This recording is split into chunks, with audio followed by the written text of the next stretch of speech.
केंद्रीय गृहमंत्री अमित शहा आज मुंबई दौऱ्यावर दुपारी 2:45 वाजता हॉटेल फेअरमॉन्टमध्ये नाफेडच्या कार्यक्रमाला उपस्थित राहणार तसंच राज्यस्तरीय सहकार औद्योगिक संमेलनाला देखील हजेरी लावणार।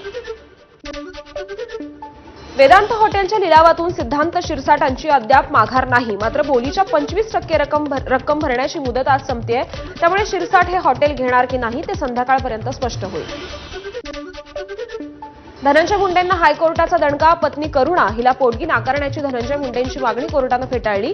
कौटुंबिक न्यायालयानं लागू केलेल्या पोटगीतील 50% रक्कम कोर्टात जमा करा, न्यायालयाचे आदेश। महाराष्ट्र कर्नाटक सीमा प्रश्न सोडवण्यासाठी मुख्यमंत्र्यांच्या अध्यक्षतेखालील असलेल्या उच्चाधिकार समितीची पुनर्रचना।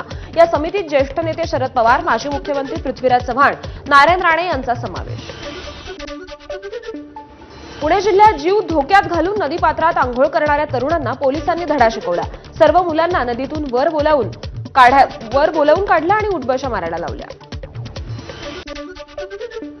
पुण्यात पावसाची संततधार सुरूच आहे। खडकवासला धरणातून 15,000 क्युसेक पाण्याचा विसर्ग, नदीकाठच्या गावांना सतर्कतेचा इशारा।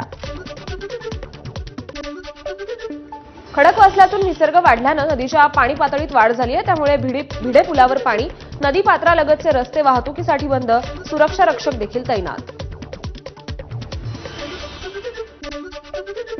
पुण्यातील मुसळधार पावसामुळे उजनीकडे येणाऱ्या पाण्याचा विसर्ग 58,585 क्युसेक, अजूनही हा विसर्ग 70,000पेक्षा जास्त होण्याची शक्यता।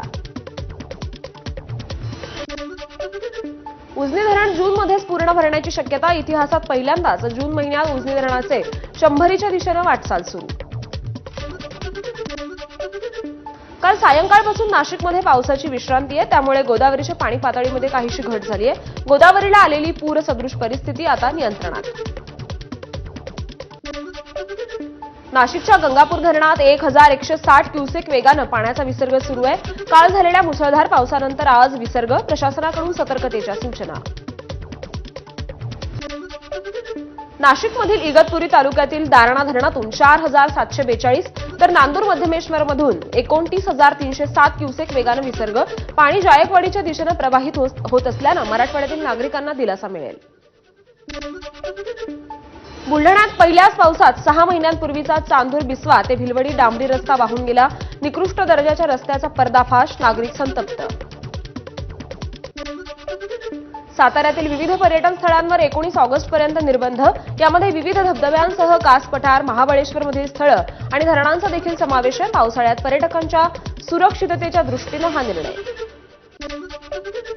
धाराशिव जिल्ह्यात जिल्हा परिषदेच्या 800 पैकी 275हून अधिक शाळा या धोकादायक बनल्या आहेत। भिंतींना तडे गेल्यानं स्लॅब धोकादायक बनल्यानं विद्यार्थी जीव मुठीत घेऊन शिकतायत।